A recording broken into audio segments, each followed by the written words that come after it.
Mahantesh trust ವತಿಯಿಂದ happy healthy hospital ಸಹಯೋಗದಲ್ಲಿ ಉಚಿತ ಆರೋಗ್ಯ ಶಿಬಿರವನ್ನು ಯಶಸ್ವಿಯಾಗಿ ಆಯೋಜಿಸಲಾಯಿತು. ಈ ಶಿಬಿರವು ವಿಶೇಷವಾಗಿ ಮೂತ್ರಪಿಂಡ ಸಂಬಂಧಿತ ಕಾಯಿಲೆಗಳ ಆರಂಭಿಕ ಪತ್ತೆ ಹಾಗೂ ತಡೆಗಟ್ಟುವಿಕೆ ಕುರಿತು ಜಾಗೃತಿ ಮೂಡಿಸುವ ಉದ್ದೇಶವನ್ನು ಹೊಂದಿತ್ತು. ಈ ಕಾರ್ಯಕ್ರಮವನ್ನು ರಾಜ್ಯದ ಆರೋಗ್ಯ ಮತ್ತು ಕುಟುಂಬ ಕಲ್ಯಾಣ ಸಚಿವರಾದ ದಿನೇಶ್ ಗುಂಡೂರಾವ್ ಅವರು ಉದ್ಘಾಟಿಸಿ ಶಿಬಿರಕ್ಕೆ ಚಾಲನೆ ನೀಡಿದರು. ಇದೇ ಸಂದರ್ಭದಲ್ಲಿ ಪೌರಕಾರ್ಮಿಕರಿಗೆ ಬ್ಲಾಂಕೆಟ್ ಹಾಗೂ ಉಡುಗೊರೆಗಳನ್ನು ವಿತರಿಸಿ ಸಮಾಜ ಸೇವೆಯ ಸಂದೇಶವನ್ನು ಹಂಚಲಾಯಿತು. ಕಾರ್ಯಕ್ರಮದಲ್ಲಿ ಹ್ಯಾಪಿ ಹೆಲ್ತಿ ಹಾಸ್ಪಿಟಲ್ನ ಪ್ರಮುಖರು ಭಾಗವಹಿಸಿ ಶಿಬಿರದ ಮಹತ್ವವನ್ನು ವಿವರಿಸಿದರು. ಕನ್ಸಲ್ಟೆಂಟ್ ಯೂರಾಲಜಿಸ್ಟ್ ಮತ್ತು ಆಂಡ್ರಾಲಜಿಸ್ಟ್ ಆಗಿರುವ ಡಾ. ನಾಗರಾಜಯ್ಯ ಎನ್ಸಿಒ, ಡಾ. ಜ್ಯೋತಿ TM, HR manager Dakshayini TM ಮತ್ತು chief operating officer Varshini TN ಉಪಸ್ಥಿತರಿದ್ದರು. ಇದೇ ವೇಳೆ ಮಾಜಿ ಶಾಸಕರು ಹಾಗೂ ಎಂಎಲ್ಸಿ ಎಂಡಿ ಲಕ್ಷ್ಮೀನಾರಾಯಣ ರವರು ಹಾಗೂ ನಂದಿ ಎಂಟರ್ಪ್ರೈಸಸ್ ಮಾಲೀಕರಾದ ಜಗದೀಶ್ ರೆಡ್ಡಿ ಮತ್ತು 126 ಬಾರಿ ರಕ್ತದಾನ ಮಾಡಿ ವಿಶ್ವ ಗಿನ್ನೆಸ್ ದಾಖಲೆ ಸಾಧಿಸಿದ ಮಧುರ ಅಶೋಕ್ ಕುಮಾರ್ ಹಾಗೂ ಬಸವೇಶ್ವರ ನಗರದ ನಿವಾಸಿಯಾದ ರೇವಣ್ಣ ರವರು ಸೇರಿದಂತೆ ಹಲವಾರು ಗಣ್ಯರು ಕಾರ್ಯಕ್ರಮದಲ್ಲಿ ಭಾಗವಹಿಸಿದರು.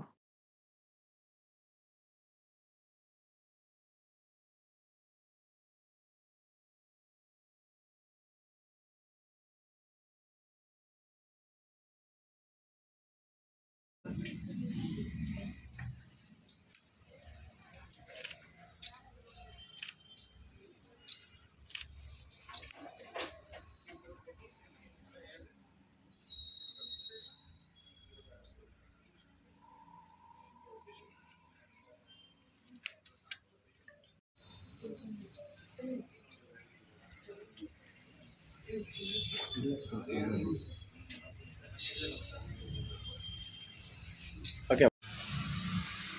Okay. ಹಿಂದ್ಗಡೆ ಕಾಣ್ಲಿಕ್ಕಣೋ ಸೊ ತಗೋಬಿಟ್ಟ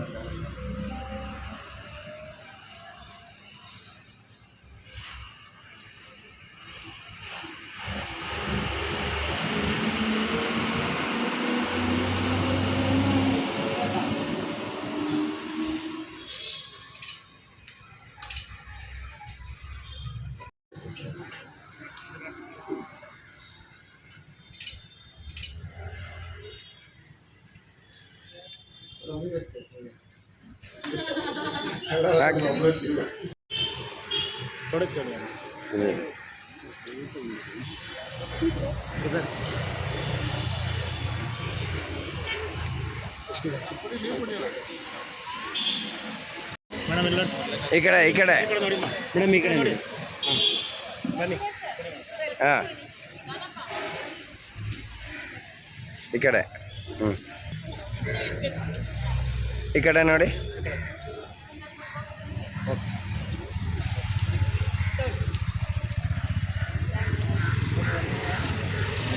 हाँ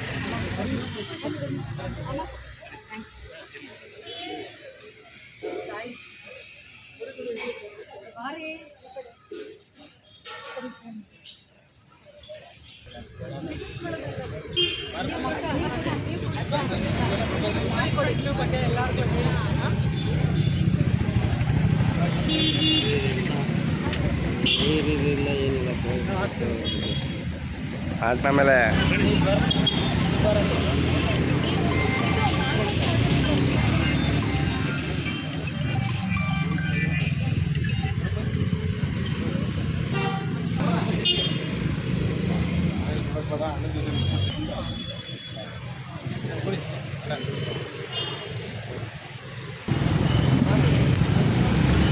हाँ यस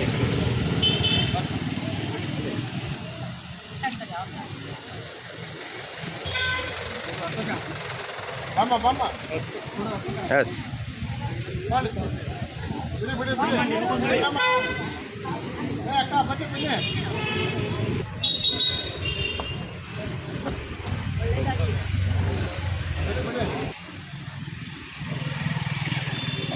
ಓಕೆ ಬನ್ನಿ.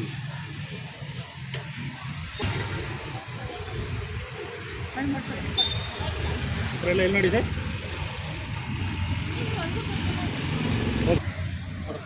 ಕೊಡಿ ಸರ್, ಕೊಡಿ. Okay. Okay.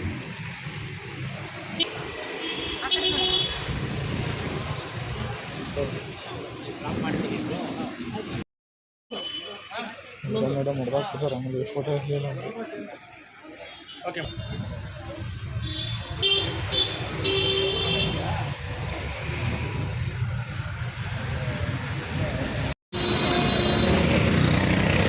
Ajay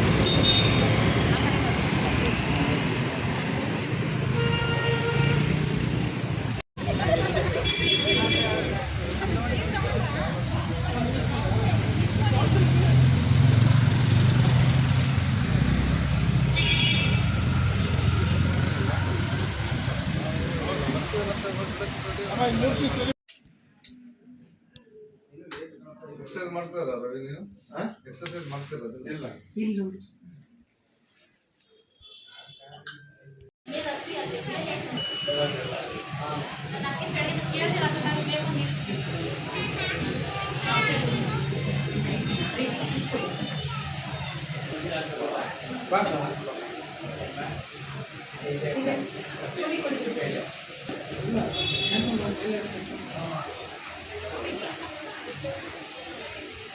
okay, thank you.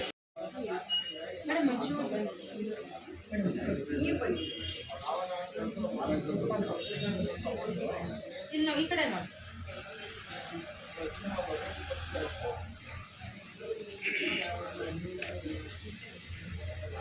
Madam ಒಂಚೂರು ಮೊಬೈಲ್ ಇಲ್ಲ ನೋಡಿ ಸರ್. ಮಮ್ಮಿ ನೀವು ಕಾಣಿಸ್ತೀವಿ.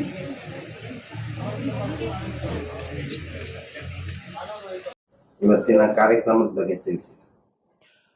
ಇವತ್ತಿನ ಕಾರ್ಯಕ್ರಮ ಅಂದರೆ, ಈಗ ನಿಮಗೆ ಗೊತ್ತಿರೋಂಗೆ ಯಾರಿಗೂ ಯೂರಾಲಜಿ ಅಂದ್ರೆ ಏನು, ಆಂಡ್ರಾಲಜಿ ಅಂದ್ರೆ ಏನು, ಅಥವಾ ಈಗ ಯಾರಿಗೂ ಜನಕ್ಕೆ ಗೊತ್ತಿಲ್ಲ, ಸಾಧಾರಣ ಜನಕ್ಕೆ ಅವ್ರಿಗೊಂದು ಅರಿವು ಮೂಡಿಸೋದಕ್ಕೋಸ್ಕರ ಇದೊಂದು free camp, kidney checkup camp ಅಂತ ಇಟ್ಕೊಂಡಿದ್ದೀವಿ. ಇದರಲ್ಲಿ ಈ ಎಲ್ಲರೂ ಏನು ತಿಳ್ಕೊತಾರೆ, ನೋವು ಬಂದನೆ, ಹೊಟ್ಟೆ ನೋವು ಬಂದನೆ ಕಿಡ್ನಿ ಸ್ಟೋನ್ ಇರೋದು, ಅಥವಾ ವಾಂತಿ ಆದ್ರೆ ಕಿಡ್ನಿ ಫೇಲ್ ಇರೋದು ಆಗ ತಿಳ್ಕೊಂಡಿರೋದು. ಹಾಗಲ್ಲ, ಎಷ್ಟೊಂದು ಕಿಡ್ನಿ ಕಾಯಿಲೆಗಳು ಸ್ಟಾರ್ಟಿಂಗ್ ಬಂದಾಗ ಸೈಲೆಂಟ್ ಆಗಿರೋದು, ಅಂದ್ರೆ ಏನು ಲಕ್ಷಣಗಳಿರಲ್ಲ, ಸಿಂಪ್ಟಮ್ಸ್ ಅಂತೀವಿ, ಅದು ಇರೋದಿಲ್ಲ. ಸೊ ಅದನ್ನ ಒಂದು ಅರಿವು ಮೂಡ್ಸಕ್ಕೆ ಕರೆದಿನಿ. ಅದೇ ತರ ಎಲ್ಲರಿಗೂ ಒಂದು ರುಟೀನ್ ಚೆಕಪ್, ಒಂದು ಅಟ್ಲೀಸ್ಟ್ ಒಂದು ವರ್ಷಕ್ಕೊಂದ್ಸರಿ ನಿಮ್ ಕಿಡ್ನಿ ಚೆಕಪ್ ಮಾಡಿಸ್ಕೊಳ್ಳಿ ಅಂತ ಅದೊಂದು ಅರಿವು ಮೂಡ್ಸಕ್ಕೆ ಅದನ್ನ ಅರೇಂಜ್ ಮಾಡಿದೀವಿ. ಈಗ ಅದನ್ನ ಇವತ್ತು ನಾವು ವರ್ಷ ಮಾಡ್ತಿದೀವಿ. ಇದನ್ನ ಬಂದವರಿಗೆಲ್ಲ ಒಂಥರ ಫ್ರೀ ಚೆಕಪ್ ಮಾಡಿ ಏನು ಅವಶ್ಯಕತೆ ಇದೆ ಆ ಟೆಸ್ಟ್ಗಳೆಲ್ಲ ಬರೆದು ಏನು ಟ್ರೀಟ್ಮೆಂಟ್ ಕೊಡ್ತಿದೀವಿ. ಸೊ ಅದು ಮೇನ್ ಥಿಂಗ್, ಅರಿವು ಮೂಡಿಸೋದು, ಅಂದ್ರೆ ಅವೇರ್ನೆಸ್ ಜನಕ್ಕೆ. ಅದರಲ್ಲೂ ಈಗ ಶುಗರ್ ಅಂತ ಇರ್ತಾರೆ, ಡಯಾಬಿಟಿಸ್ ಇದ್ರೆ ಅಂತೂ ಈ ಕಿಡ್ನಿ ಪ್ರಾಬ್ಲಮ್ ಆಗೋದು ಜಾಸ್ತಿ. ಹಾಗಾಗಿ ಅವರು 3 ತಿಂಗಳಿಗೊಂದ್ಸರಿ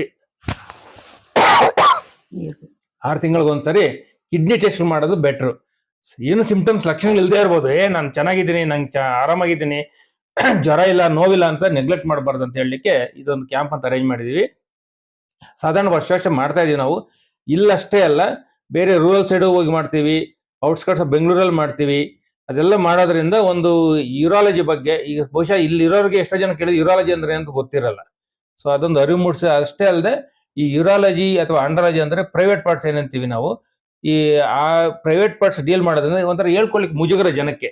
ಹೆಂಗಪ್ಪ ಹೇಳ್ಕೊಳ್ಳೋದು, ಬೇರೆ ಫ್ರೆಂಡ್ಸ್ ಹತ್ರ ಹೇಳಕ್ಕಾಗಲ್ಲ, ರಿಲೇಟಿವ್ಸ್ ಹತ್ರ ಹೇಳಕ್ಕಾಗಲ್ಲ, ಡಾಕ್ಟರ್ ಹತ್ರ ಹೇಳಕ್ಕೂ ಹಿಂದೆ ಮುಂದೆ ನೋಡ್ತಾರೆ. ಅದೇನು ತೊಂದರೆ ಇಲ್ಲ, ಅದು ಮುಜುಗರ ಪಡೋ ಅವಶ್ಯಕತೆ ಇಲ್ಲ, ನಾಚಿಕೆ ಪಡೋದು ಬೇಕಿಲ್ಲ, ಎಲ್ಲರಿಗೂ ಕಾಮನ್ ಆಗಿ ಇರ್ತದೆ ಅದು.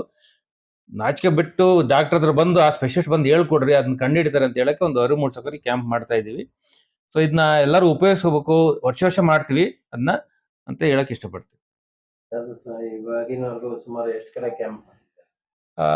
ಸುಮಾರು ಒಂದು 8 ಮಾಗಡಿಯಲ್ಲಿ 2 ಸರಿ ಮಾಡಿದ್ವಿ, ತುರುವೇಕೆರೆಯಲ್ಲಿ ಮಾಡಿದೀವಿ, ದೆನ್ ಅಪಾರ್ಟ್ಮೆಂಟ್ಸ್ ಅಲ್ಲಿ ಮಾಡಿದ್ವಿ, ಸುಮಾರು ಒಂದು 8-10 ಕಡೆ ಮಾಡಿದೀವಿ. ಇವತ್ತಿನ ಕಾರ್ಯಕ್ರಮಕ್ಕೆ ಯಾರು ಬರ್ತಾರೆ? ಮಾನ್ಯ ಇದು ಆರೋಗ್ಯ ಸಚಿವರಾದ ದಿನೇಶ್ ಗುಂಡೂರಾವ್ ಅವರು ಬರ್ತಿದ್ದಾರೆ. ಅವ್ರ ಜೊತೆಗೆ ಈ ನಮ್ಮ ಸದಸ್ಯರು, ನಗರ ಇದು ಪಾಲಿಕೆ ಸದಸ್ಯರು ಕೂಡ ಬರ್ತಿದ್ದಾರೆ. ಮತ್ತೆ ಎಕ್ಸ್ MLC ಮತ್ತೆ MLA ಲಕ್ಷ್ಮೀನಾರಾಯಣ ಅವರು ಬರ್ತಿದ್ದಾರೆ. ಸೊ ಹಾಗಾಗಿ ಈ ಲೋಕಲ್ ಲೀಡರ್ಸ್ ಏನಂತೀವಿ, ಯಾಕಂದ್ರೆ ಅವರಿಂದ ನಾವು ಮೆಸೇಜ್ ಕಳಿಸಬಹುದು ಜನಕ್ಕೆ. ಅವರು ಲೋಕಲ್ ನಾಯಕರುಗಳಾಗಿರೋದ್ರಿಂದ ಜನಕ್ಕೆ ಅವರು ಹೇಳಿದ್ರೆ ಒಳ್ಳೇದು ಅಂತ ಅವ್ರನ್ನ ಕರೆಸಿ ಎಲ್ಲ ಇದು ಮಾಡ್ತಿದ್ವಿ. ಇವಾಗ ನಿಮ್ಮ ಈ ಯೂರಾಲಜಿ ಇದಕ್ಕೆ ಬಂದಂತವ್ರಿಗೆ, ಕ್ರಿಟಿಕಲ್ ಇರೋಂತವ್ರಿಗೆ ಏನಾದ್ರು ನಿಮ್ ಕಡೆಯಿಂದ ಫ್ರೀ ಆಪರೇಷನ್ ಆ ಥರದ್ದು ಏನಾದ್ರು ಮಾಡ್ತಾ ಇದ್ದೀರಾ ಸರ್? ಫುಲ್ ಫ್ರೀಯಾಗಿ ಮಾಡೋದು ಕಷ್ಟ ಆಗ್ಬೋದು, ಕನ್ಸೆಷನ್ ಮಾಡ್ಕೊಡಕ್ಕೆ ಇಷ್ಟಪಡ್ತೀನಿ. ಮೆಡಿಸಿನ್ಸ್ ಅಷ್ಟೇ ಕನ್ಸೆಷನ್ ಕೊಡಿಸ್ತೀನಿ, ಟೆಸ್ಟ್ಗಳು ಕನ್ಸೆಷನ್ ಮಾಡಿಸ್ತೀನಿ, ಆಪರೇಷನ್ ಕೂಡ ಕನ್ಸೆಷನ್ ಮಾಡಿಸ್ಕೊಡ. ಫುಲ್ ಫ್ರೀಯಾಗಿ ಮಾಡೋದು ಕಷ್ಟ ಆಗ್ಬೋದು. ಒಂದು ಪರಿಚಯ ಮಾಡಿ ಸರ್. ನಾನು ಡಾಕ್ಟರ್ ನಾಗರಾಜ ಎನ್ ಅಂತ, ಯೂರಾಲಜಿಸ್ಟ್ ಅಂಡ್ ಆಂಡ್ರಾಲಜಿಸ್ಟು. ಹತ್ತತ್ರ 30 ವರ್ಷ ಎಕ್ಸ್ಪೀರಿಯನ್ಸ್ ಇದೆ ನನಗೆ. ಈ ಹಿಂದೆ ಎಲ್ಲ ನಾನು ದೊಡ್ಡ ದೊಡ್ಡ ಹಾಸ್ಪಿಟ್ಲ್ಗಳಲ್ಲಿ, Manipal hospital, Sparsh hospital, Columbia Asia, Apollo, Fortis ಎಲ್ಲ ಕಡೆ ಕೆಲಸ ಮಾಡಿದ್ದೆ. ಅಲ್ಲೆಲ್ಲ ಏನಾಗ್ತಿತ್ತು ಅಂದ್ರೆ ನನಗೆ ಈ ರೂರಲ್ ಸೈಡಿಂದ, ಗ್ರಾಮೀಣ ಪದೆಯಿಂದ ಬಂದ ಜನತೆಗೆ ಒಂಥರ ಕಡಿಮೆ ವೆಚ್ಚದಲ್ಲಿ ಟ್ರೀಟ್ಮೆಂಟ್ ಕೊಡ್ಲಿಕ್ಕೆ ಕಷ್ಟ ಆಗ್ತಿತ್ತು. ಅದಕ್ಕೋಸ್ಕರ ಈ ಸಂಸ್ಥೆ ಹ್ಯಾಪಿ ಹೆಲ್ತಿ ಹಾಸ್ಪಿಟಲ್ ನಾವು ಈಗ ಮಾಡಿ ಒಂದು 5 ವರ್ಷ ಆಯಿತು.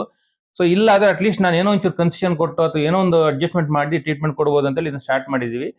ಸೊ ಹಾಗಾಗಿ ಅದನ್ನ ಅವೇರ್ನೆಸ್ ಮೂಡಿಸೋಕ್ಕೋಸ್ಕರನ ನಾನು ಹೇಳಿದ್ನಲ್ಲ, ಗ್ರಾಮೀಣ ಪ್ರದೇಶಗಳಿಗೆ ಹೋಗಿ ನಾನು ತಿಪ್ಟೂರ್ಗೆ ಹೋಗ್ತಿದ್ದೆ, ಚಿಂತಾಮಣಿ, ಕೋಲಾರ, ಚಿಕ್ಕಬಳ್ಳಾಪುರ, ದೊಡ್ಡಬಳ್ಳಾಪುರ, ಶಿಡ್ಲಘಟ್ಟ, ಮಂಡ್ಯ, ಕನಕಪುರ ಎಲ್ಲ ಕಡೆ ಮೊದಲೆಲ್ಲ ಹೋಗಿ ಅಲ್ಲೇ ಹೋಗಿ ನಾನು ಇನ್ಸ್ಟ್ರೂಮೆಂಟ್ ಎತ್ಕೊಂಡೋಗಿ ಆಪರೇಷನ್ ಮಾಡಿ ಬರ್ತಿದ್ದೆ. ಬಟ್ ಈಗ ಸ್ವಲ್ಪ ಅದು ಕಷ್ಟ ಆಗ್ತದೆ ಅಂತೇಳಿ ಇಲ್ಲಿಗೆ ಅದನ್ನ ಒಂಥರ ಅವೇರ್ನೆಸ್ ಮೂಡಿಸಿ ಇಲ್ಲಿ ಕರೆಸಿ ಕನ್ಸೆಷನ್ ಅಲ್ಲಿ ಒಂದು ರಿಯಾಯಿತಿ ದರದಲ್ಲಿ ಟ್ರೀಟ್ಮೆಂಟ್ ಕೊಡೋಣ ಅಂತ ಇದನ್ನ ಮಾಡ್ತಾ ಇದ್ದೀವಿ. Thank you sir. ನಮಸ್ತೆ ಎಲ್ಲರಿಗೂ. ನಾನು ಹ್ಯಾಪಿ ಹೆಲ್ತಿ ಹಾಸ್ಪಿಟಲ್ಲು ನಮ್ಮದು. ಇಲ್ಲಿ ಜನಗಳಿಗೆ ಅರಿವು ಮೂಡಿಸೋಕ್ಕೋಸ್ಕರನೇ ಇದನ್ನು ಕ್ಯಾಂಪ್ ಮಾಡ್ತಾ ಇರೋದು. ಹಂಗಾಗಿ ನಮ್ಮ ಸ್ಥಳೀಯರೆಲ್ಲ ನಮಗೆಲ್ಲ ಕೋಆಪ್ರೇಷನ್ ಇದ್ದಾರೆ. ಪಾಲಿಕೆ ಸದಸ್ಯರಿರ್ಬೋದು, XMLAಗಳಿರ್ಬೋದು, ಅವ್ರದ್ದೆಲ್ಲ ನಮಗೆ ಸಹಕಾರ ಇದೆ. ಅದರಿಂದ ನಾವು ಕ್ಯಾಂಪ್ ಮಾಡ್ತಾ ಇದ್ದೀವಿ. ಎಲ್ಲರಿಗೂ ಉಪಯೋಗ ಆಗಲಿ ಅಂತ ಮಾಡ್ತಾ ಇದ್ದೀವಿ. ಏನ್ ಕ್ಯಾಂಪ್ ಮಾಡ್ತಾ ಇದ್ದೀರಾ? ಕಿಡ್ನಿ ಮಾಡ್ತಾ ಇದ್ದೀವಿ. ಕಿಡ್ನಿ ತಪಾಸಣೆ. ತಪಾಸಣೆ. ತಮ್ಮ ಪರಿಚಯ ಮಾಡಿ. ಡಾಕ್ಟರ್ ಜ್ಯೋತಿ ಅಂತ, ಈ hospital CEO, happy healthy hospital CEO. Thank you. ಬೆಂಗಳೂರಿನ ಮಹಾನಗರದ ರಾಜಾಜಿನಗರದಲ್ಲಿರ್ತಕ್ಕಂಥ ಹ್ಯಾಪಿ ಹೆಲ್ತಿ ಆಸ್ಪತ್ರೆಯ ನುರಿತ ಖ್ಯಾತ ಯೂರಾಲಜಿಸ್ಟ್ ಆಗಿರ್ತಕ್ಕಂಥ, ಆತ್ಮೀಯರಾಗಿರ್ತಕ್ಕಂಥ ಡಾಕ್ಟರ್ ನಾಗರಾಜಯ್ಯನವರು ಕೇವಲ ಆಸ್ಪತ್ರೆಯಲ್ಲಿ ಶಸ್ತ್ರಚಿಕಿತ್ಸೆ ಮಾಡ್ತಕ್ಕಂಥ ಒಂದು ಉದ್ದೇಶ ಹೊಂದಿದ್ರೂ ಕೂಡ ಬಡ ಜನತೆಯ ಕಾಳಜಿಯನ್ನು ವಹಿಸ್ಕೊಂಡು ಈಗಾಗಲೇ ಗ್ರಾಮಾಂತರ ಪ್ರದೇಶಗಳಲ್ಲೂ ಕೂಡ ಸೇವೆಯನ್ನು ಸಲ್ಲಿಸ್ತಕ್ಕಂಥ ಒಂದು ವ್ಯವಸ್ಥೆಯ ಮೂಲಕ ಪ್ರತಿ ತಿಂಗಳು ಕೂಡ ಗ್ರಾಮೀಣ ಪ್ರದೇಶಗಳಲ್ಲಿ ಒಂದೊಂದು ಜಿಲ್ಲೆಯಲ್ಲಿ ಒಂದೊಂದು ಕ್ಯಾಂಪನ್ನು ಮಾಡುವ ಮೂಲಕ ಬಡ ಜನತೆಗೆ ತುಂಬ ಅನುಕೂಲ ಆಗಬೇಕು ಅಂತಕ್ಕಂಥ ಒಂದು ಉದ್ದೇಶ ಇಟ್ಕೊಂಡು ಅವರು ಒಂದು ದೇಶವನ್ನು ಮಾಡಿರ್ತಕ್ಕಂಥದ್ದು. ಇಂಥ ಸಂದರ್ಭದಲ್ಲಿ ಸಾರ್ವಜನಿಕರಿಗೆ ಇದು ತುಂಬ ಅತ್ಯಗತ್ಯ. ಆ ದೃಷ್ಟಿಯಿಂದ ಉಚಿತ ಒಂದು ಚಿಕಿತ್ಸಾ ಶಿಬಿರವನ್ನು ಇವತ್ತು ಸನ್ಮಾನ್ಯ ಆರೋಗ್ಯ ಸಚಿವರಾಗಿರ್ತಕ್ಕಂಥ ದಿನೇಶ್ ಗುಂಡೂರಾವ್ ಅವರು ಆಗಮಿಸಿ ಈ ಆರೋಗ್ಯ ತಪಾಸಣಾ ಶಿಬಿರವನ್ನು ಉದ್ಘಾಟನೆ ಮಾಡಲಿದ್ದಾರೆ.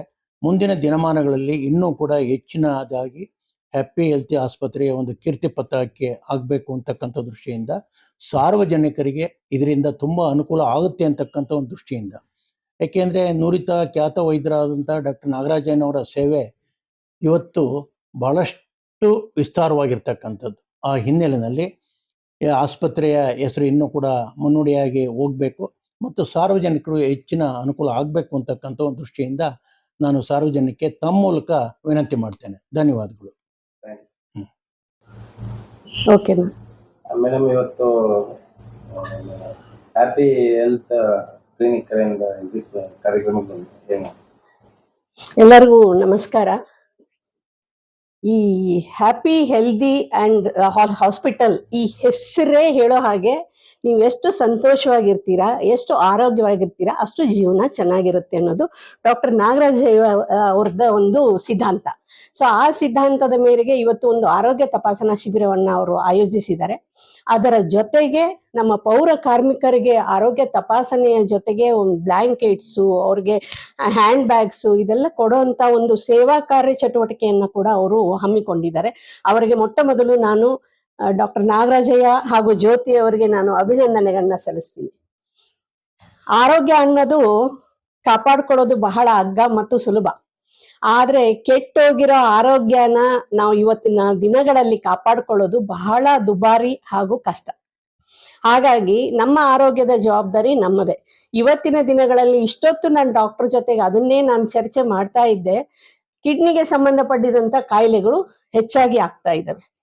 ಪ್ರಾಸ್ಟೇಟ್ ಅನ್ನೋಂಥದ್ದು ಈಗ ತಾನೇ ಡಾಕ್ಟರ್ ಹೇಳಿದ್ರು 70% ಪ್ರಾಸ್ಟೇಟ್ ಆಗ್ತಾ ಇದೆ ಅಂತ ಅನ್ನೋದು ಬಗ್ಗೆ ಅವರು ಹೇಳಿದ್ರು. ಸೊ ಇದ್ರ ಬಗ್ಗೆ ಜಾಗೃತಿಯನ್ನ ಜನರಲ್ಲಿ ನಾವು ಮೂಡಿಸ್ಬೇಕು. ಹಲವಾರು ಕಾರಣಗಳಿರ್ತಾರೆ. ಈಗ ಬೇಸಿಗೆ ದಿನಗಳಲ್ಲಿ ಯೂರಿನ್ ಇನ್ಫೆಕ್ಷನ್ ಆಗೋದು ಜಾಸ್ತಿ. ಯಾಕೆಂದ್ರೆ ನೀರು ಕುಡಿಯಲ್ಲ. ಎಲ್ಲ ನಮ್ಮ ಕೈಯಲ್ಲೇ ಇರುತ್ತೆ. ನೀರು ಚೆನ್ನಾಗಿ ಕುಡಿಬೇಕು, ಆಹಾರ ಕ್ರಮ ಚೆನ್ನಾಗಿರ್ಬೇಕು, ಯೋಗ ಧ್ಯಾನಗಳಲ್ಲಿ ಇರಬೇಕು. ಇದೆಲ್ಲವನ್ನ ಮಾಡಿದ್ರೆ ನಮ್ಮ ಆರೋಗ್ಯ ಚೆನ್ನಾಗಿರುತ್ತೆ. ಆದ್ರೆ ಪ್ರತಿಯೊಂದು ಅವಯವಗಳ ಬಗ್ಗೆ ಇವತ್ತು ನಾವು ಜಾಗೃತಿಯನ್ನ ಮೂಡಿಸುವಂತ ಮುಖ್ಯವಾದ ಜವಾಬ್ದಾರಿ ನಮ್ಮೆಲ್ಲರ ಮೇಲೂ ಕೂಡ ಇದೆ. ಶಾಲೆ ಕಾಲೇಜುಗಳಿಂದ ಹಿಡಿದು ನಮ್ಮ ಸಾರ್ವಜನಿಕರಿಗೆ ಎಲ್ಲರಿಗೂ ಕೂಡ ನಾವು ಜಾಗೃತಿಯನ್ನ ಮೂಡಿಸ್ಬೇಕಾಗಿದೆ. ಇವತ್ತು ಎಲ್ಲಾ ಕಡೆಗೂ ಕ್ಯಾನ್ಸರ್ ಹೆಚ್ಚಾಗಿ ಆಗ್ತಾ ಇದೆ. ಕ್ಯಾನ್ಸರ್ ಅಂದ್ರೆ ನಮ್ದು ಇನ್ನೇನ್ ಕ್ಯಾನ್ಸಲ್ಲು, ನಾವು ಉಳಿಯಲ್ಲ, ನಾವು ಸಾಯ್ತೀವಿ, ಇಷ್ಟೇ ಅವ್ರ ತಲೆಯಲ್ಲಿ ಕೂತ್ಕೊಂಡ್ಬಿಟ್ಟಿರ್ತದೆ. ಯಾಕೆಂದ್ರೆ ಭಯ ಮತ್ತು ಆತಂಕ. ಆದ್ರೆ ಕ್ಯಾನ್ಸರ್ ಈಸ್ ಆಲ್ಸೋ ಕ್ಯೂರಬಲ್ ಅನ್ನೋದನ್ನ ನಾವು ಮನದಟ್ಟು ಮಾಡಿಕೊಡ್ಬೇಕಾಗಿದೆ ಇವತ್ತು ಜನಗಳಿಗೆ. Early detection is very important. ಶೀಘ್ರ ರೋಗ ಪತ್ತೆ, ಕಾಯಿಲೆ ನಾಪತ್ತೆ ಅಂತ. ರೋಗ ಏನು ಅಂತ ಗೊತ್ತಾದ್ರೆ ತಾನೇ ನಮ್ಗೆ ಅದ್ರ ಬಗ್ಗೆ ಚಿಕಿತ್ಸೆ ತಗೊಳಕ್ಕೆ ಸಾಧ್ಯ. ಹಾಗಾಗಿ ಇದ್ರ ಬಗ್ಗೆ ಹಲವಾರು ಜಾಗೃತಿ ಕಾರ್ಯಕ್ರಮಗಳನ್ನ ಅವರು ಹಳ್ಳಿಗಳಲ್ಲಿ ಕೂಡ ಡಾಕ್ಟರ್ ನಾಗರಾಜ್ ಅವರು ಪ್ರತಿ 3 ತಿಂಗಳಿಗೆ 1 ಬಾರಿ ಗ್ರಾಮಾಂತರ ಪ್ರದೇಶಗಳಲ್ಲಿ ಕ್ಯಾಂಪ್ಗಳನ್ನ ಮಾಡ್ತಾರೆ. ಇದು ತುಂಬಾ ಇಂಪಾರ್ಟೆಂಟ್. ಯಾಕೆಂದ್ರೆ ಬೆಂಗಳೂರಿನಲ್ಲಿ ಒಂದಿಲ್ಲ ಒಂದು ನಮ್ಗೆ ಬೇರೆ ಬೇರೆ ರೀತಿಯ ಒಂದು ಸೌಲಭ್ಯಗಳು ಸಿಗ್ತವೆ. ಈ ಡಾಕ್ಟರ್ ಸಿಕ್ಕಿಲ್ಲ, ಇನ್ನೊಬ್ರು ಡಾಕ್ಟರ್ ಸಿಗ್ತಾರೆ. ಮೆಡಿಸಿನ್ ಇಲ್ಲಿ ಸಿಕ್ಕಿಲ್ಲ, ಇನ್ನೊಂದ್ ಕಡೆ ಸಿಗುತ್ತೆ. ಆದ್ರೆ ಗ್ರಾಮಾಂತರ ಪ್ರದೇಶದ ಜನರಿಗೆ ಮುಖ್ಯವಾಗಿ ಆರೋಗ್ಯ ಮತ್ತು ಸ್ವಚ್ಛತೆಯ ಬಗ್ಗೆ, ಸ್ವಚ್ಛತೆ ಅನ್ನುವಂಥದ್ದು ಬಹಳ, ಹೈಜೀನ್ ಅನ್ನೋದು ಬಹಳ ಇಂಪಾರ್ಟೆಂಟ್ ಇರ್ತದೆ. ಮಕ್ಕಳಿಂದ ದೊಡ್ಡವರವರೆಗೂ ಇದ್ರ ಬಗ್ಗೆ ಜಾಗೃತಿಯನ್ನು ಮೂಡಿಸ್ಬೇಕು. ಅವರು ಗ್ರಾಮಾಂತರ ಪ್ರದೇಶಗಳನ್ನ ಹೆಚ್ಚಾಗಿ ಒತ್ತು ಕೊಟ್ಟು ಕೆಲಸಗಳನ್ನ, ಅವರು ಆರೋಗ್ಯದ ಬಗ್ಗೆ ಒತ್ತು ಕೊಟ್ಟು ಕೆಲಸಗಳನ್ನ ಮಾಡ್ತಾ ಇರೋದು ನಿಜವಾಗ್ಲೂ ಕೂಡ ಶ್ಲಾಘನೀಯ. ಇದು ಬಹುಶಃ ಎಲ್ಲಾ ವೈದ್ಯರು ಈ ರೀತಿಯ ಒಂದು ಆಲೋಚನೆಗಳನ್ನ ಇಟ್ಕೊಂಡ್ರೆ ಆದಷ್ಟು ಕಾಯಿಲೆಗಳನ್ನ ನಾವು ಕಡಿಮೆ ಮಾಡಬಹುದು ಅಂತ ನಾನು ಅನ್ಕೊಂಡಿದ್ದೀನಿ. ನಾನು ರಕ್ತದಾನದ ಬಗ್ಗೆ ಸಾಕಷ್ಟು ಅವೇರ್ನೆಸ್ ಪ್ರೋಗ್ರಾಮ್ಗಳನ್ನ ಮಾಡ್ತಾ ಬಂದೆ. ಯಾಕೆಂದ್ರೆ ರಕ್ತದಾನದಲ್ಲಿ ಗಿನ್ನಿಸ್ ವಿಶ್ವ ದಾಖಲೆ ಮಾಡಿದಂತ ಒಬ್ಬ ಮಹಿಳೆ ನಾನು. ಹೆಣ್ಣು ಮಕ್ಕಳಲ್ಲಿ 26 ಬಾರಿ ರಕ್ತದಾನವನ್ನ ಮಾಡಿದ್ದೀನಿ. ಸೊ ರಕ್ತದಾನ ಮಾಡಿದ್ರು ಕೂಡ ಇದೇ ಭಯ. ಈ ಕ್ಯಾನ್ಸರ್ ಬಗ್ಗೆ ಹೇಗೆ ಹೇಳಿದೆ, ಬೇರೆ ಬೇರೆ ಕಾಯಿಲೆ ಬಗ್ಗೆ ಹೇಳಿದೆ. ರಕ್ತದಾನ ಮಾಡಿದ್ರೆ ನಮ್ಗೆ ಎಲ್ಲಿ ಹಿಮೋಗ್ಲೋಬಿನ್ ಕಮ್ಮಿ ಆಗುತ್ತೋ, ಎಸ್ಪೆಷಲಿ ಹೆಣ್ಮಕ್ಳು. ಯಾಕಂದ್ರೆ ಪ್ರತಿ ತಿಂಗಳ ನಮ್ಮದೇ ಆದ ಋತುಚಕ್ರದ ಸಮಸ್ಯೆ ಇರೋದ್ರಿಂದ, ರಕ್ತ ಕೊಡೋದ್ರಿಂದ ನಮಗೆಲ್ಲಿ ಹಿಮೋಗ್ಲೋಬಿನ್ ಸಮಸ್ಯೆ ಬರುತ್ತಾ, ರಕ್ತಹೀನತೆ ಬರುತ್ತಾ ಅನ್ನೋಂತ ಒಂದು ಭಯ ಇರುತ್ತೆ. ಖಂಡಿತ ಭಯ, ಆತಂಕ ಪಟ್ಕೊಳ್ಳೋಂತ ಅವಶ್ಯಕತೆ ಇಲ್ಲ. ಪ್ರತಿ 4 ತಿಂಗಳಿಗೆ ಒಮ್ಮೆ ಹೆಣ್ಣು ಮಕ್ಕಳು, ಪ್ರತಿ 3 ತಿಂಗಳಿಗೆ ಒಮ್ಮೆ ಗಂಡು ಮಕ್ಕಳು ರಕ್ತದಾನವನ್ನ ಮಾಡಬಹುದಾಗಿದೆ. ಋತುಚಕ್ರದ ಸಂದರ್ಭದಲ್ಲಿ 3 ದಿನಗಳು ಮಾತ್ರ ರಕ್ತದಾನ ಮಾಡುವಂತಿಲ್ಲ. ಇನ್ನುಳಿದ ಎಲ್ಲಾ ದಿನಗಳಲ್ಲೂ ರಕ್ತದಾನವನ್ನ ಮಾಡಬಹುದು. ಎಷ್ಟು ಹೆಚ್ಚು ನೀವು ನಿರಂತರವಾಗಿ ರಕ್ತದಾನವನ್ನ ಮಾಡ್ತೀರಿ ಅಷ್ಟು ನಮ್ಮ ಆರೋಗ್ಯ ಚೆನ್ನಾಗಿರುತ್ತೆ. ಯಾಕಂದ್ರೆ ನಮ್ಮ ಹಳೆ ರಕ್ತ ಹೋಗಿ ಹೊಸ ರಕ್ತ ಬರ್ತಾ ಇರುತ್ತೆ. ನಮ್ಮ ಆರೋಗ್ಯ ಇನ್ನೂ ಹೆಚ್ಚು ಚೆನ್ನಾಗಿರುತ್ತೆ.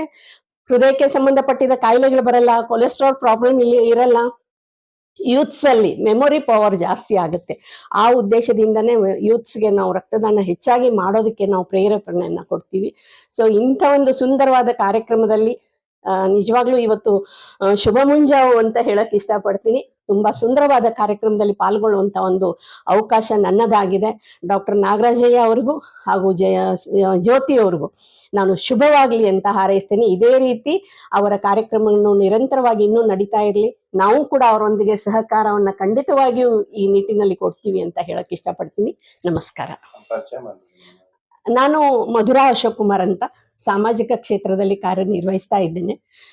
ಸೊ ನಾನು ವೈದ್ಯಳಾಗಿಲ್ಲ, ಆದ್ರೆ ನಾನು ಕಾರ್ಯನಿರ್ವಹಿಸ್ತಾ ಇರೋ ಎಲ್ಲಾ ಸಂಘಗಳು, ಭಾರತೀಯ ರೆಡ್ ಕ್ರಾಸ್ ಸಂಸ್ಥೆ ಇರ್ಬೋದು, ಕರ್ನಾಟಕ ಕ್ಯಾನ್ಸರ್ ಸೊಸೈಟಿ ಇರ್ಬೋದು, family planning association of India ಇರ್ಬೋದು, ಎಲ್ಲ ಹೆಲ್ತ್ ಓರಿಯೆಂಟೆಡ್ ಇರೋದ್ರಿಂದ ಸ್ವಲ್ಪ ಇದ್ರ ಬಗ್ಗೆ ನನಗೆ ಮಾಹಿತಿ ಚೆನ್ನಾಗಿದೆ.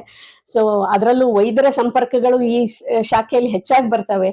ಹಾಗಾಗಿ ನನಗೆ ಈ ಒಂದು ಅವೇರ್ನೆಸ್ ನನಗೇನಿದೆಯೋ ಅದನ್ನ ಇತರರಿಗೆ, ಯಾಕೆಂದ್ರೆ ನಾನು ಆರೋಗ್ಯವಾಗಿರುತ್ತೇನೆ, ನೀವು ಆರೋಗ್ಯವಾಗಿರಿ, ಎಲ್ಲೆಡೆಯೂ ಆರೋಗ್ಯ, ಎಲ್ಲರಲ್ಲಿಯೂ ಆರೋಗ್ಯ ಅನ್ನೋದೇ ನನ್ನ ಕಾನ್ಸೆಪ್ಟ್. Thank you.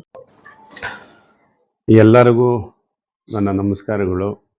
ಈ ಸಭೆಗೆ, ಈ ಫಂಕ್ಷನ್ಗೆ ನನಗೆ ಅನ್ವಯಿಸಿದ ನಾಗರಾಜಣ್ಣವರು ತುಂಬ ನಂಗೆ ಸಂತೋಷ ಆಗ್ತಾ ಇದೆ. ಇವರು ಶ್ರೀಮಂತರೆಲ್ಲನೂ ದುಡ್ಡು ಕೊಟ್ಟು ಬೇರೆ ಕಡೆ ಹೋಗಿ ಹೆಲ್ತ್ ಚೆಕಪ್ ಮಾಡ್ಕೊತಾರೆ. ಇವರು ಬಡವರಿಗೆ ತುಂಬ ಅನುಕೂಲ ಆದಂಥ ಇಲ್ಲೇ ಹೆಲ್ತ್ ಚೆಕಪ್ ಮಾಡಿ ಅವ್ರಿಗೆ ಅನುಕೂಲವಾದಂತಹ ಒಂದು ಪ್ರೋಗ್ರಾಮ್ ಮಾಡಿದ್ದಾರೆ. ಅದಕ್ಕೆ ತುಂಬ ಖುಷಿ ತರುವಂಥದ್ದು. ಆಮೇಲೆ ಹೆಲ್ತ್ ವಿಚಾರದಲ್ಲಿ ಪ್ರತಿಯೊಬ್ಬರಿಗೂ ದುಡ್ಡು ಕೋಟಿ ಸಂಪಾದನೆ ಮಾಡ್ಬೋದು, 1000 ಕೋಟಿ ಸಂಪಾದನೆ ಮಾಡಿ. ಹೆಲ್ತ್ ವಿಚಾರದಲ್ಲಿ ಡಾಕ್ಟರ್ ಸಜೆಷನ್ಸ್ ವೆರಿ ಇಂಪಾರ್ಟೆಂಟು. ಯಾರು ಕೂಡ 200 ವರ್ಷ 300 ವರ್ಷ ಯಾರೂ ಬದುಕಲ್ಲ. 100 ವರ್ಷ ಮ್ಯಾಕ್ಸಿಮಮ್, ಇಲ್ಲ 120 ವರ್ಷ. ಅದು ಯಾರಿಂದ? ಡಾಕ್ಟರ್ ಸಜೆಷನ್ ತೊಗೊಂಡ್ರೆ ನಾವು ಇನ್ನೊಂದು 20 ವರ್ಷ ಜಾಸ್ತಿ ಬದುಕ್ಬೋದು. ಡಾಕ್ಟರ್ ಸಜೆಷನ್ ತೊಗೊಂಡಿಲ್ಲ ಅಂದರೆ ಒಂದು 20 ವರ್ಷ ಬೇಗ ಹೋಗ್ಬಿಡ್ಬೋದು ಹೆಲ್ತ್ ವಿಚಾರದಲ್ಲಿ. ಇವತ್ತು ತುಂಬ ಈ ಯುವ ಜನತೆ ಮೊಬೈಲ್ ನೋಡೋದು, ಪ್ರತಿಯೊಂದನ್ನು ಬ್ಯಾಡ್ ಹ್ಯಾಬಿಟ್ಸ್ ಎಲ್ಲ ತಿಳ್ಕೊಂಡು ಒಂದು ಏನೋ ಕ್ರೀಡಾ ಇದು ಮಾಡಲ್ಲ. ಆಮೇಲೆ ಬೆಳಗ್ಗೆ ಎದ್ದು ಯೋಗ ಮಾಡಲ್ಲ. ಪ್ರತಿದಿನನೂ ಬೆಳಗ್ಗೆ ಮಕ್ಕಳು ಅವರೆಲ್ಲ ಈ ಥರ ಮೊಬೈಲ್ ನೋಡ್ತಾರೆ, ಇಲ್ಲಾಂದರೆ ಬ್ಯಾಡ್ ಹ್ಯಾಬಿಟ್ಸ್ಗೆ ಡ್ರಗ್ಸು ಅದು ಇದು ಅಂತ ಹೋಗ್ತಾರೆ. ನನ್ನ ಸಜೆಷನ್ ಏನಂದರೆ, ನಮ್ಮ ನಾಗರಾಜಣ್ಣವರು ಪ್ರತಿಯೊಂದು ಹಳ್ಳಿಗೆ ಹೋಗಿ ಬಡವ್ರಿಗೆ ಹೆಚ್ಚಿನ ರೀತಿಯಲ್ಲಿ ಅವರು ಸೇವೆ ಒದಗಿಸ್ಬೇಕು, ಅವರ ಆರೋಗ್ಯ ಕಾಪಾಡಬೇಕಂತ ತಮ್ಮಲ್ಲಿ ನಾನು ವಿನಂತಿ ಮಾಡ್ಕೊತಾ ಇದ್ದೀನಿ. ನಾವು ಉದ್ಯಮಿ ಜಗದೀಶ್ ರೆಡ್ಡಿ ಅಂತ, ಎಲೆಕ್ಟ್ರಾನಿಕ್ ಸಿಟಿ ಉದ್ಯಮಿ. ಇಲ್ಲಿ ಕರೆದು ನನಗೆ ಇನ್ವೈಟ್ ಕೊಡೋದಕ್ಕೆ ತುಂಬ ಧನ್ಯವಾದಗಳು. ಅವ್ರಿಗೂ ನಿಮಗೂ ಮಾಧ್ಯಮದವ್ರಿಗೆಲ್ಲನೂ ತುಂಬ ಧನ್ಯವಾದಗಳು. Thank you. ಎಲ್ಲರಿಗೂ ನಮಸ್ಕಾರ. ಈ ದಿನ ಡಾಕ್ಟರ್ ನಾಗರಾಜ್ ಅವರ ಆಸ್ಪತ್ರೆಯ ಹ್ಯಾಪಿ ಹೆಲ್ತಿ ಆಸ್ಪತ್ರೆಯಲ್ಲಿ ಉಚಿತ ಆರೋಗ್ಯ ಶಿಬಿರವನ್ನು ಏರ್ಪಾಟು ಮಾಡಿದ್ದಾರೆ. ನೀವೆಲ್ಲರೂ ಬಂದು ಈ ಶಿಬಿರದಲ್ಲಿ ಪಾಲ್ಗೊಂಡು ಇದರ ಪ್ರಯೋಜನವನ್ನು ಪಡೆಯಬೇಕಾಗಿ ನಾನು ನಿಮ್ಮೆಲ್ಲರಲ್ಲೂ ಕೇಳ್ಕೊಳ್ಳುತ್ತೇನೆ. ಆರೋಗ್ಯ ಒಂದು ಮಹಾಭಾಗ್ಯ, ಎಲ್ಲರಿಗೂ ಗೊತ್ತಿರೋದೆ. ಆರೋಗ್ಯ ಇದ್ದರೆ ಏನು ಬೇಕಾದರೂ ನಾವು ಸಂಪಾದಿಸ್ಬೋದು, ಹಣ ಸಂಪಾದಿಸ್ಬೋದು, ಒಂದು ಘನತೆ ಸಂಪಾದಿಸ್ಬೋದು. ಆರೋಗ್ಯ ಇಲ್ಲದಿದ್ದರೆ ನಾವೇನು ಮಾಡೋಕ್ಕಾಗಲ್ಲ. ಅದರಿಂದ ಆರೋಗ್ಯವನ್ನು ಕಾಪಾಡಿಕೊಳ್ಳೋದು ನಮ್ಮೆಲ್ಲರ ಕರ್ತವ್ಯ. ಇದನ್ನು ಯಾವ ಥರ ಕಾಪಾಡಿಕೊಳ್ಬೇಕು ಅಂದರೆ, ಈ ಆರೋಗ್ಯ ಶಿಬಿರದ ಮೂಲಕ ಕೆಲವು ಕಾಯಿಲೆಗಳು ಗೊತ್ತಾಗೋದಿಲ್ಲ ನಮಗೆ ಇದೆ ಅಂತ. For example blood pressure, diabetes ಗೊತ್ತಾಗಲ್ಲ. ನೀವು ಮೊದಲೇ ಈ ಕ್ಯಾಂಪ್ಗಳಲ್ಲಿ ಅಟೆಂಡ್ ಆಗಿ ಚೆಕ್ ಮಾಡಿಸ್ಕೊಂಡ್ರೆ, ಮೊದಲೇ ಗೊತ್ತಾದರೆ ಆ ಕಾಯಿಲೆಯನ್ನು ನಾವು ನಿಯಂತ್ರಿಸ್ಕೋಬೋದು. ಕಾಯಿಲೆ ಬಂದ ಮೇಲೆ ನೋಡಿಕೊಂಡ್ರೆ ಅದನ್ನು ವಾಸಿ ಮಾಡೋಕ್ಕಾಗಲ್ಲ. ಆದ್ದರಿಂದ ಇಂಥ ಒಂದು ಶಿಬಿರಗಳನ್ನು ನೀವೆಲ್ಲರೂ ಪ್ರಯೋಜನ ಪಡೆಯಬೇಕನ್ನೋದೇ ನಮ್ಮ ಆಸೆ. ನಾಗರಾಜನವರು ಈ ಬೆಂಗಳೂರಲ್ಲೇ ಅಲ್ಲ, ಬೇರೆ ವಿಲೇಜ್ಗಳಲ್ಲಿ, ಗ್ರಾಮಾಂತರ ಪ್ರದೇಶದಲ್ಲಿ ಅನೇಕ ಇಂಥ ಶಿಬಿರಗಳನ್ನು ಏರ್ಪಾಡು ಮಾಡ್ತಾ ಇದ್ದೀವಿ. ನಾನು ಅನೇಕ ಶಿಬಿರಗಳಿಗೆ ಅವ್ರ ಜೊತೆಯಲ್ಲಿ ಹೋಗಿದ್ದೀನಿ. ಎಲ್ಲರೂ ಆರೋಗ್ಯವಾಗಿರಬೇಕು ಅಂದರೆ ನಾವು ಆರೋಗ್ಯವನ್ನು ನಾವು ಕಾಪಾಡಿಕೊಳ್ಬೇಕು. ನಾನು ಡಾಕ್ಟರ್ VS ರೆಡ್ಡಿ ಅಂತ, retired professor of ophthalmology, Bengaluru medical college. ಎಲ್ಲರಿಗೂ ನಮಸ್ಕಾರ. ನಾನು COO ಹ್ಯಾಪಿ ಹೆಲ್ದಿ ಹಾಸ್ಪಿಟಲಲ್ಲಿ ವರ್ಕ್ ಮಾಡ್ತಾ ಇದ್ದೀನಿ. ಆ್ಯಕ್ಚುಲಿ ಇವತ್ತು ನಾವು ಹಾಸ್ಪಿಟಲಲ್ಲಿ ಕಿಡ್ನಿ ಅವೇರ್ನೆಸ್ ಕ್ಯಾಂಪ್ ಅಂತ ಸ್ಪೆಷಲ್ ಆಗಿ ಮಾಡ್ತಾ ಇದ್ದೀವಿ. ಎಲ್ಲರೂ ಫ್ರೀಯಾಗಿ ಜನರಲ್ ಚೆಕಪ್ ಮಾಡ್ತಾರೆ. ನಾವು ಕಿಡ್ನಿ ಏನಕ್ಕೆ ಮಾಡ್ತಾ ಇದ್ದೀವಿ ಅಂದರೆ, ಎಲ್ಲರಿಗೂ ಕಿಡ್ನಿ ಬಗ್ಗೆ ಆಗಲಿ, ಆಮೇಲೆ ಪ್ರೋಸ್ಟೇಟ್ ಬಗ್ಗೆ ಆಗಲಿ, ಅದ್ರ ಬಗ್ಗೆ ಯಾರಿಗೂ ಅವೇರ್ನೆಸ್ ಇಲ್ಲ. ಎಷ್ಟು ಮ್ಯಾಕ್ಸಿಮಮ್ ಆಗುತ್ತೋ ಅಷ್ಟು ಜನಕ್ಕೆ ನಾವು ರೀಚ್ ಮಾಡೋಣ ಅಂತ ಎಲ್ಲರೂ ಮುಜುಗರ ಪಡ್ತಾರೆ. ಈ ಒಂದು ವಿಷಯದಲ್ಲಿ ಯಾರು ಇದ್ರ ಬಗ್ಗೆ ಅವೇರ್ನೆಸ್ ಕೊಡ್ತಾ ಇಲ್ಲ. ನಮ್ಮ ಕಡೆಯಿಂದ ಎಲ್ಲರಿಗೂ ಒಂದು ಅವೇರ್ನೆಸ್ ಹೋಗ್ಲಿ ಅನ್ನೋದಕ್ಕೋಸ್ಕರ ಫ್ರೀ ಮಾಡ್ತಾ ಇದೀವಿ. ಅದರಿಂದ ಎಲ್ಲರಿಗೂ ಸಹಕಾರ ಇದೆ. ನಮ್ಮ ಡಾಕ್ಟರ್ ಎಸ್ಪೆಷಲಿ ಇಷ್ಟು ಎಕ್ಸ್ಪೀರಿಯನ್ಸ್ ಇರೋದ್ರಿಂದ ಎಲ್ಲರಿಗೂ ಹೆಲ್ಪ್ ಆಗಲಿ ಅನ್ನೋದಕ್ಕೋಸ್ಕರ ಮಾಡ್ತಾ ಇದೀವಿ. Thank you. ಇದನ್ನ ನಾವು ಆಲ್ಮೋಸ್ಟ್ 8 to 10 years ಇಂದ ಮಾಡ್ತಾ ಇದೀವಿ. ಎಲ್ಲರಿಗೂ ರೀಚ್ ಆಗೋ ಥರ, ಎಲ್ಲ ಗ್ರಾಮೀಣ ಪ್ರದೇಶಗಳಿಗೂ ಹೋಗಿ ರೀಚ್ ಆಗೋ ಥರ, ಎಲ್ಲರಿಗೂ ಅರ್ಥ ಆಗಲಿ ಇದ್ರ ಬಗ್ಗೆ. ನೆಗ್ಲೆಕ್ಟ್ ಮಾಡೋದ್ರಿಂದ ಏನಾಗುತ್ತೆ ಮುಂದೆ, ಎಲ್ಲರಿಗೂ ಮುಂಚೆನೆ ಅವೇರ್ನೆಸ್ ಹೋದ್ರೆ ಏನಾದರೂ ಒಂದು ಹೆಲ್ಪ್ ಆಗುತ್ತೆ ಅನ್ನೋದಕ್ಕೋಸ್ಕರ ನಾವೆಲ್ಲ ಇದು ಒಂದು ಚಿಕ್ಕದಾಗಿ ಒಂದು ಸ್ಟಾರ್ಟ್ ಮಾಡ್ತಾ ಇದೀವಿ. ವರ್ಷಿಣಿ ಅಂತ ನಾನು. ಎಲ್ಲರಿಗೂ ನಮಸ್ಕಾರ. ನನ್ನ ಹೆಸರು ದಾಕ್ಷಾಯಿಣಿ ಅಂತ. ಹ್ಯಾಪಿ ಹೆಲ್ದಿ ಹಾಸ್ಪಿಟಲ್ ಅಲ್ಲಿ HR ಮ್ಯಾನೇಜರ್ ಆಗಿ ಕೆಲಸ ಮಾಡ್ತಿದ್ದೀನಿ. ನಾವು ಈ ಕ್ಯಾಂಪ್ನ ಏನಕ್ಕೋಸ್ಕರ ಆರ್ಗನೈಸ್ ಮಾಡಿದೀವಿ ಅಂತ ಅಂದ್ರೆ, ಎಲ್ಲರಿಗೂ ಫ್ರೀ ಆಗಿ, ಕೆಲವರಿಗೆ ಕನ್ಸಲ್ಟೇಷನ್ ಕಟ್ಟಕ್ಕೂ ಕೂಡ ದುಡ್ಡಿರೋದಿಲ್ಲ, ಅವರಿಗಳಿಗೋಸ್ಕರ ಈ ಕ್ಯಾಂಪ್ ನಾವು ಮಾಡ್ತಾ ಇದೀವಿ. ಯಾರ್ಯಾರು ಬಡ ಜನ ಇರ್ತಾರಲ್ಲ ಅವರಿಗೋಸ್ಕರ ಈ ಕ್ಯಾಂಪ್ ಮಾಡ್ತಿದೀವಿ. ಅವರು ಫ್ರೀ ಆಗಿ ಬಂದು ನಮ್ಮ ಹಾಸ್ಪಿಟಲ್ ಅಲ್ಲಿ ಕನ್ಸಲ್ಟೇಷನ್ ಮಾಡಿ, ಫ್ರೀ ಮೆಡಿಸಿನ್ಸ್ ಕೂಡ ಅವೈಲೇಬಲ್ ಇದೆ. ಅದನ್ನು ಫ್ರೀ ಮೆಡಿಸಿನ್ಸ್ನು ತಗೊಂಡು ಮತ್ತೆ ನಮ್ಮ ಹತ್ರ ಬಂದು ಅವರು ತೋರಿಸಿದ್ರು ನಾವೇನೋ ಅವ್ರಿಗೆ ಅಮೌಂಟ್ ತಗೊಳ್ಳೋದಿಲ್ಲ. ಸೊ ಫ್ರೀ ಆಗಿ ಮಾಡೋದಕ್ಕೋಸ್ಕರ ನಾವು ಈ ಕ್ಯಾಂಪ್ ಮಾಡ್ತಿದ್ವಿ. ಎಲ್ಲರೂ ಬಂದು ದುಡ್ಡು ಕೊಟ್ಟೆ ಮಾಡಿಸ್ಕೊಳ್ಳಲ್ಲ, ಕೆಲವೊಬ್ರಿಗೆ ಆ ಶಕ್ತಿ ಇರಲ್ಲ, ಅವ್ರಿಗೋಸ್ಕರ ಅಂತ ನಾವು ಈ ಕ್ಯಾಂಪ್ ಆರ್ಗನೈಸ್ ಮಾಡಿದೀವಿ. ಮತ್ತೆ ನಮ್ಗೆ ನಮ್ ಲೋಕಲ್ ಲೀಡರ್ಸ್ ಆಗಿರ್ಬೋದು, ಮತ್ತೆ ಎಲ್ಲರೂ ನಮ್ಗೆ ತುಂಬಾ ಸಪೋರ್ಟ್ ಮಾಡಿದ್ದಾರೆ. ಅವ್ರ ಸಹಕಾರದಿಂದ ನಾವು ಈ ಕ್ಯಾಂಪ್ನ ನಮ್ಮ ಹಾಸ್ಪಿಟಲ್ ಅಲ್ಲೇ ಮಾಡ್ತಾ ಇದೀವಿ. ಮುಂಚೆ ಎಲ್ಲ ನಾವು ನಮ್ಮ ಕ್ಯಾಂಪ್ಗಳನ್ನ ಬೇರೆ ಕಡೆ ಹೋಗಿ ಅಲ್ಲಿ ಬಡ ಜನರಿಗೆ ಟ್ರೀಟ್ಮೆಂಟ್ ಕೊಟ್ಟು ವಾಪಸ್ ಬರ್ತಾ ಇದ್ವಿ. ಬಟ್ ಈ ವರ್ಷ ನಮ್ಮ ಹಾಸ್ಪಿಟಲ್ ಅಲ್ಲೇ ಮಾಡಿ, ಈ ನಮ್ದು ಲೋಕಲ್ ಏರಿಯಾ ಪೀಪಲ್ಗೆ ಅನುಕೂಲ ಆಗ್ಬೇಕು ಅಂತ ಈ ಕ್ಯಾಂಪ್ ಮಾಡಿದೀವಿ. Thank you. Thank you.